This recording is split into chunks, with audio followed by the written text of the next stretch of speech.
بسم اللہ الرحمن الرحیم۔ السلام علیکم۔ نشریات میں دوبارہ خوش آمدید۔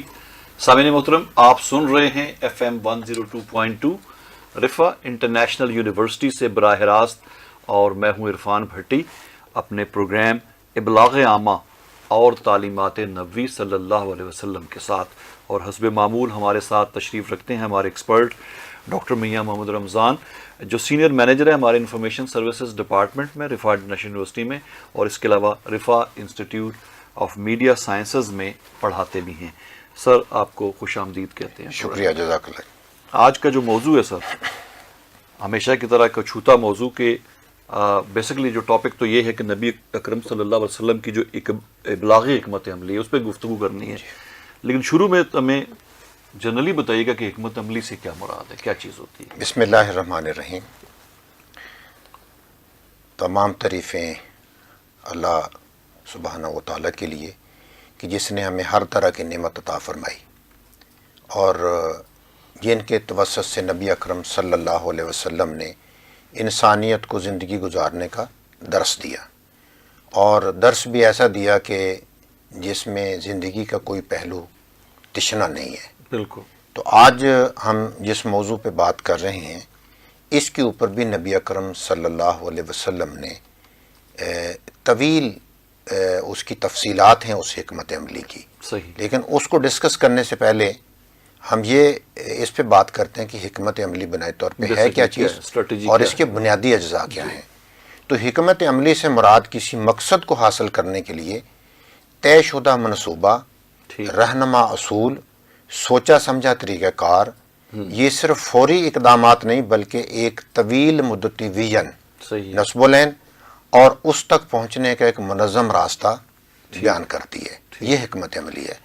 اور جہاں تک حکمت عملی بناتے ہوئے عموماً زندگی کے اندر ہم سنتے ہیں یہی تعلیمی حکمت عملی گورنمنٹ آف پاکستان کی کیا ہے، اس سے کیا مراد ہوتا ہے کہ طلباء کی کارکردگی کو کس طرح بہتر بنانا ہے، ریٹ آف لٹریسی کیسے بڑھانا ہے، تعلیمی اداروں کو بہتر کیسے کرنا ہے۔ اسی طرح خارجہ پالیسی ہے کہ پاکستان یا کسی ملک کے باہر کی دنیا کے ساتھ جو تعلقات ہیں، لین دین ہے، درآمد برآمد ہے، جنگ اور صلح ہے، اس کی کیا پالیسی ہوگی، یہ خارجہ پالیسی ہے۔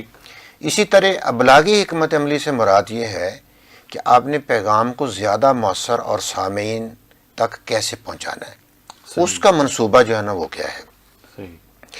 جہاں تک حکمت عملی کے اجزاء کا تعلق ہے اس پر اگر بات کی جائے تو سب سے جو بنیادی چیز ہے وہ ہے حتمی مقصد۔ صحیح، کہ آپ کا جو الٹیمیٹ آبجیکٹو ہے، صحیح ہے، یعنی جس کام کے لیے آپ حکمت عملی بنا رہے ہیں، وہ تعلیمی ہے، خارجہ ہے، دفاعی ہے یا ابلاغی ہے، کہ آپ اس سے مقصد کیا حاصل کرنا چاہتے ہیں۔ یہ پہلا پرپز اب کلیئر ہونا چاہیے۔ جب تک آپ کا پرپز کلیئر نہیں ہے آپ کوئی پالیسی نہیں بنا سکتے۔ دوسرا جو اس کا اہم جز ہے وہ ہیں وسائل، کہ اس مقصد کو بروئے کار لانے کے لیے کون کون سے وسائل، اور وسائل کے اندر آپ کے انسانی وسائل اور مالی وسائل، یہ دونوں جو ہے نا وہ انسانی، مالی، اور اگر کہیں پہ آپ کو سپیس درکار ہے تو وہ بھی اس کے اندر زمینی وہ بھی شامل ہے۔ تیسرا جو اس کا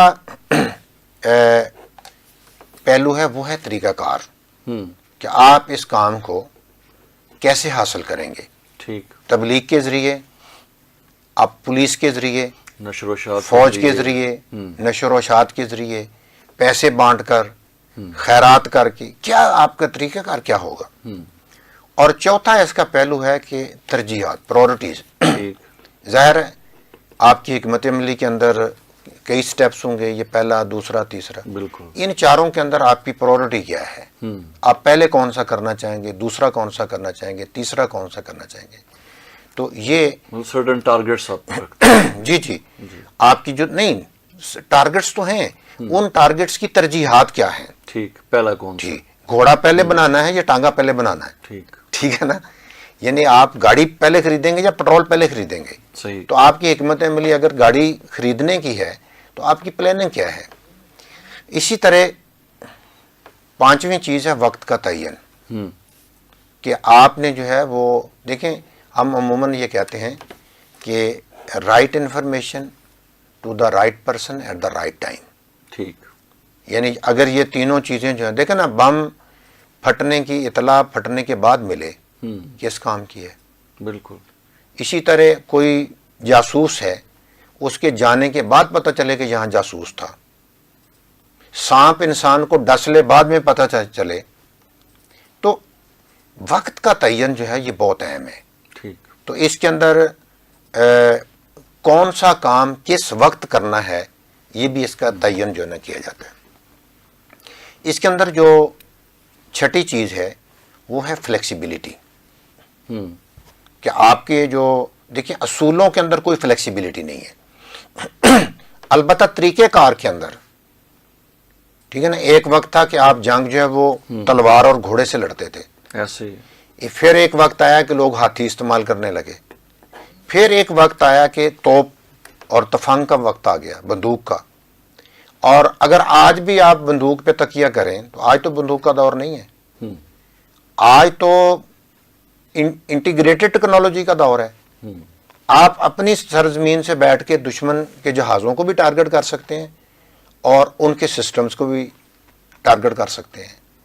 تو آپ کی پالیسی کے اندر یہ لچک ہونی چاہیے کہ آپ وقت کے ساتھ ساتھ طریقہ کار کے اندر اور وسائل کے استعمال کے اندر جو ہے آپ تبدیلی کر سکیں.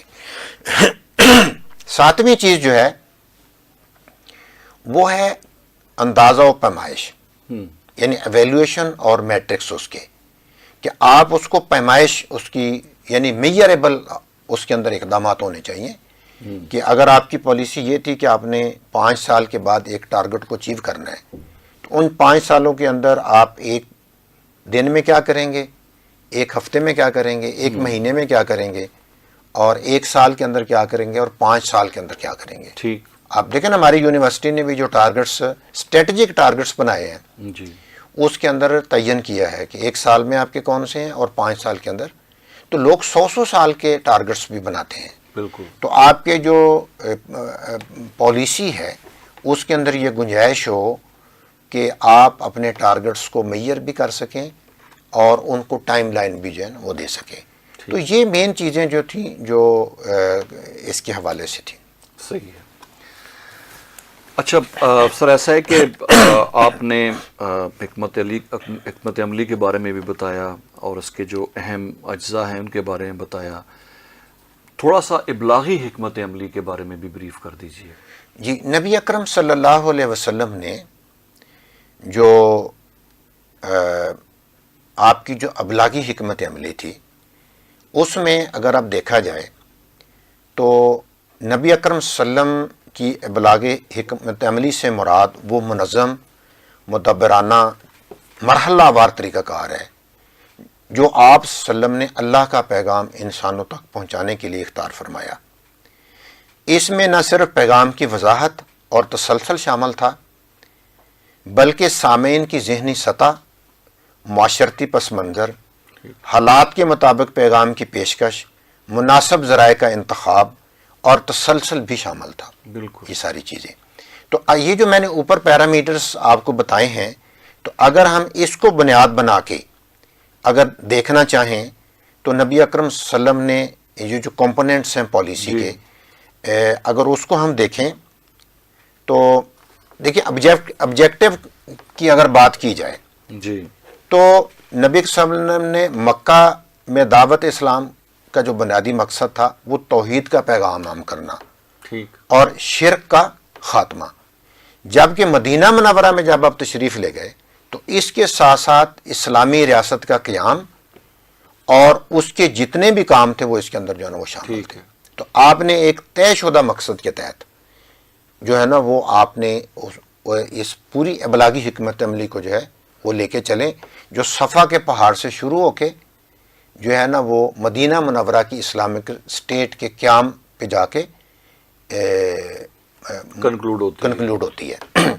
اگر ریسورسز کی بات کی جائے تو نبی اکرم صلی اللہ علیہ وسلم نے ابتدائی دور میں حضرت خدیجہ رضی اللہ تعالیٰ کے مالی وسائل, حضرت ابوبکر, حضرت علی اور حضرت عمر جیسی افرادی قوت جی وہ تیار کی اور ان کا تعاون لیا، دار ارکم کا استعمال کیا اور صحابہ کی ایک جماعت تیار کر کے ان کو ان خدمات کے لیے تیار بھی کیا اور ان کو استعمال بھی کیا۔ اگر طریقہ کار کی بات کی جائے تو مکہ کے اندر حالات مختلف تھے، دعوت خفیہ تھی، ٹھیک، پھر قریبی رشتہ داروں کو پیغام دیا، پھر عوامی دعوت، پھر قبائل تک رسائی، اور جب آپ مکہ میں پہنچ گئے تو وہاں دیکھیں کہ وہاں اس دعوت کو عام جو ہے نا وہ کیا۔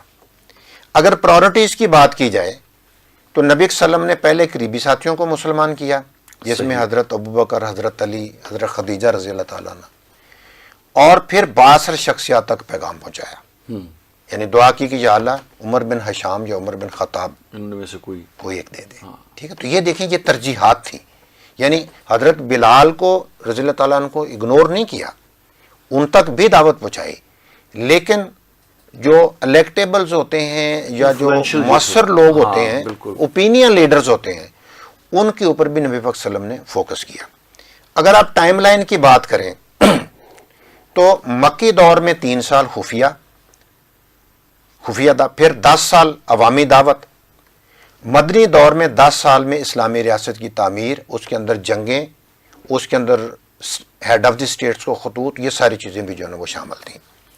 اگر ایویلیوشن کی بات کی جائے تو آپ دیکھیں کہ آپ صلی اللہ علیہ وسلم نے اپنے صحابہ کو کام پہ بھیجتے، ان کی رپورٹ لیتے تھے، یعنی باقاعدہ اس کے اوپر احادیث موجود ہیں، اور ایمان لانے والوں کی تعداد، ان کی پناہ گاہیں، دیکھیں نا مکہ کے اندر جب وہ، تو یہ ساری چیزیں بھی جو ہے نا وہ ان کو وقت کے ساتھ ساتھ ایویلیوٹ بھی کرتے تھے اور اس کو اپنی پلاننگ کو آگے بھی بڑھاتے تھے۔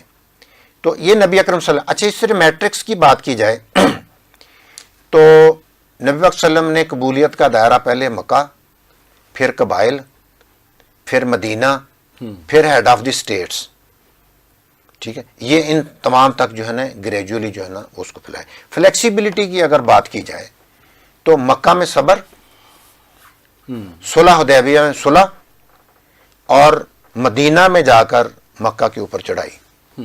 اب دیکھیں وقت کے ساتھ ساتھ کیسے اسٹریٹجی جو ہے وہ چینج ہوئی ہے، ہر دفعہ مدافعانہ نہیں ہے، ٹھیک ہے، کہ کہیں انہوں نے جو ہے نا وہ آگے بڑھ کر، جی بالکل۔ تو یہ نبی اکرم صلی اللہ علیہ وسلم کی، یعنی اگر جو پالیسی کے جو کمپوننٹس ہیں، ان کمپوننٹس کے اوپر اگر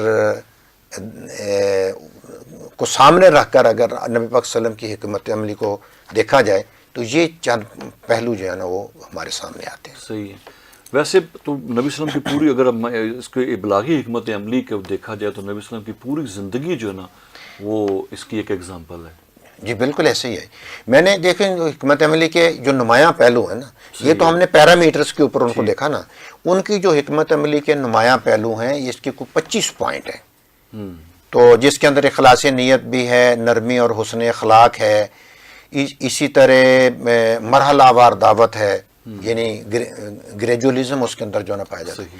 تو میرا خیال ہے کہ اس کے لیے ہمیں ایک پورا پروگرام بلکہ ہو سکتا ہے اس کے اوپر بھی 25 پوائنٹ ہم ایک پروگرام میں ہمارے لیے مشکل ہو جائے گا ڈسکس کرنا۔ نہیں، ہمارے پاس وقت ہے، اور جب ذکر نبی صلی اللہ علیہ وسلم کا ہو رہا ہے اور ان کی اسٹریٹجی کا ہو رہا ہے، ان کی حکمت عملی کا ہو رہا ہے، تو ہم ٹائم باؤنڈ نہیں ہے، انشاءاللہ ہم ان پوائنٹس کو جو ہے نا، لیکن یہ کہ ابھی بڑا اچھا ایک بیس ایک ہماری اسٹیبلش ہوگی ہوئی آج کے پروگرام میں، اور اس کی پھر مزید ڈیٹیل آپ سے انشاءاللہ اب اگلے پروگرام میں جانیں گے انشاءاللہ۔ بہت بہت شکریہ آپ کا۔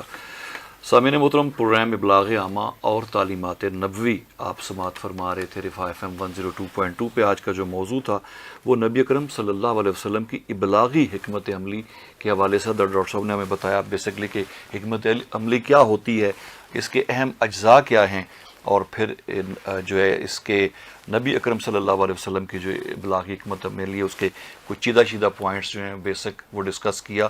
مزید تفصیل انشاءاللہ اگلے پروگرام میں ہم ڈاکٹر صاحب سے جانیں گے۔ یہ پروگرام آپ تک پہنچانے میں ہمیں معاونت حاصل رہی ہمارے براڈ کاسٹ انجینئر جناب واجد محمود کی، ان کا بہت بہت شکریہ۔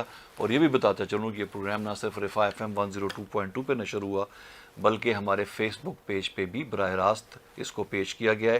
اور اس کی آرکائیو میں یہ موجود رہے گا. آپ کے پاس جب بھی انٹرنیٹ کی سہولت ہو آپ اس پورے پروگرام کو دیکھ سکتے ہیں. میری گزارش ہوگی کہ اگر آپ یہ دیکھتے ہیں اور آپ کو یہ پروگرام پسند آتا ہے تو باقی دوستوں کو بھی جو ہے آپ سجیسٹ کریں ہمارا چینل کہ وہ فیس بک کے اوپر, چونکہ ریڈیو پہ تو یہ پروگرام چل جاتا ہے دوبارہ رپیٹ, ذرا کہ آج ہی کے دن میں دوبارہ بھی رپیٹ ہوگا, 12 بھی ہوگا, لیکن کل تو آپ کو ریڈیو پہ نہیں ملے گا.